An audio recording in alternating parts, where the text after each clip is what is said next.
Bwana, katika leo tena tuko katika chuo cha Mwalimu Nyerere. Hiki chuo kimejaliwa mambo mazuri na ambayo hujawahi kuyasikia. Ni leo tutaenda kuyasikia hayo maswala. Mambo mazuri haitaji haraka. Sema nini? Tunamwona mrembo akija kutokea darasani huku, unaona anatoka lecture. Tunaweza tukamiti naye tukaweza kuzungumza mawili matatu hivi ili tujue yaliyomo yamo. Cameraman, sogea zetu. Sister, mambo vipi? Poa vipi? Fresh. Ndio poa. Mimi naitwa Shija JR. Ningependa kujua jina lako, naitwa nani? Mimi naitwa Dora John. Dora John. Mwaka wangapi unasoma? Niko mwaka mwisho. Mwisho, maana yake ni finalist. Yes, I'm a finalist. Ndio. Sasa Dora, ningependa kuuliza swala moja au maswali mawili ambayo ni ya muhimu sana. Dora, usiogope kama unaweza kaangalia kama vile itapendeza zaidi. Asante. Bana, chuoni kuna mambo kama matatu ambayo ni ya muhimu sana. Jambo la kwanza ni stress, ambayo kila mmoja anapata stress zinazotokana na assignment. Sio hivyo? Najua sasa hivi tunaelekea kwenye UE, sio hivyo? Na stress ambazo kila mmoja anazipata kama hajafika college. Lakini jambo la pili pia kuna masuala ya kila mmoja anatamani kutimiza ndoto zake. Sio hivyo? Najua umetoka mkoani au umekuja hapa Dar es Salaam, lakini uko chuo cha Mwalimu Nyerere kwa ajili ya kutimiza ndoto zako. Ndio hivyo. Lakini swala jingine ni swala la mvuto. Nimekuona wewe nikavutiwa na wewe kwa maana Mungu hajakosea njia, si ndivyo? Sasa hebu tuambie ana masuala matatu ambayo nimekuelezea hapo awali. Karibu. Kama mimi nilivyokushatangulia kusema naitwa Dora. Ndio. Safari yangu ya elimu mpaka kufika hapa. Ndio.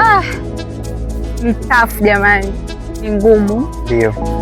Of course mimi nimetokea kwenye familia ya kimaskini. Ndio. Na mimi nimesomeshwa kwa hela za nyanya, vitunguu, karoti.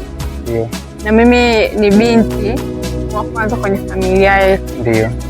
Kwa hiyo wazazi wangu wananitegemea hadi kufika hapa. Ndio, ukasogea kidogo. Ndio. Hadi kufika hapa nimepitia mengi. Ndio. Sijaisoma private, nimesoma Kayumba. Ndio.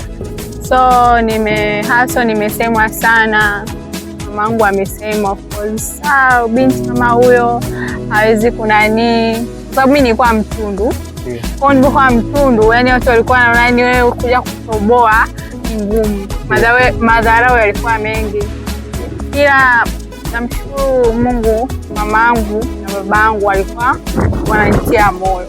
Ndio. Unaizungumziaje swala la stress za assessment za kupata assignments?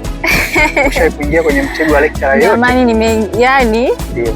Mimi nimepitia mengi kwenye assignment. Yani coursework, kufikisha coursework. Ndio.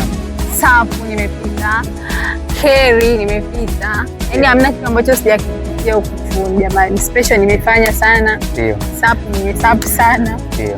Najua una ndoto gani, labda unaweza ukatuambia shabiki wakajua una ndoto gani baadaye hapo? Mimi nina ndoto kubwa, sababu hakuna mwanafunzi anayesoma bila kuwa na ndoto. Kila mwanafunzi anayesoma anakuwa na ndoto. Ndio. Mimi na ndoto yangu kubwa sana, japo najua kabisa haitotimia. Unaweza ukaisema hata watu waweze kujua. Mimi napenda sana kuigiza. Yeah. Very fantastic. Napenda kuigiza kwa sababu since primary, secondary, advancing nilikuwa ninaigiza. So yani nimepitia mengi kwenye kupambania ndoto yangu ya uigizaji, lakini imefua dafu. Lakini pia ndoto yangu nyingine ni kuwa afande. Afande.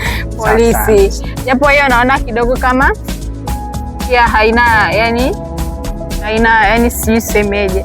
Lakini hizo ni ndoto zangu ambazo kubwa mbili awishi kubwa. Lakini ndoto yangu ya tatu nataka niwe mfanyabiashara mkubwa. Wow. Sababu mimi nina asili ya Kichaga jamani. Nataka kuwa mfanyabiashara mkubwa sana. Nikimaliza hapa nifungue kupitia hizo hela ninazopata niweke kidogo msaji, mwisho siku nifungue biashara. Na nataka nijitegemee mimi mwenyewe kama mimi mwenyewe. Sitaki niombe mtu anitegemeze. Hapana. Bana, tulikuwa na mwanafunzi wa chuo cha Mwalimu Nyerere ambaye amejaribu kuelezea kinagaubaga namna ya ndoto zake kutimiza na namna ya masababu ambayo alikuwa anayapitia. Changamoto zipo. Sema nini? Awi awa.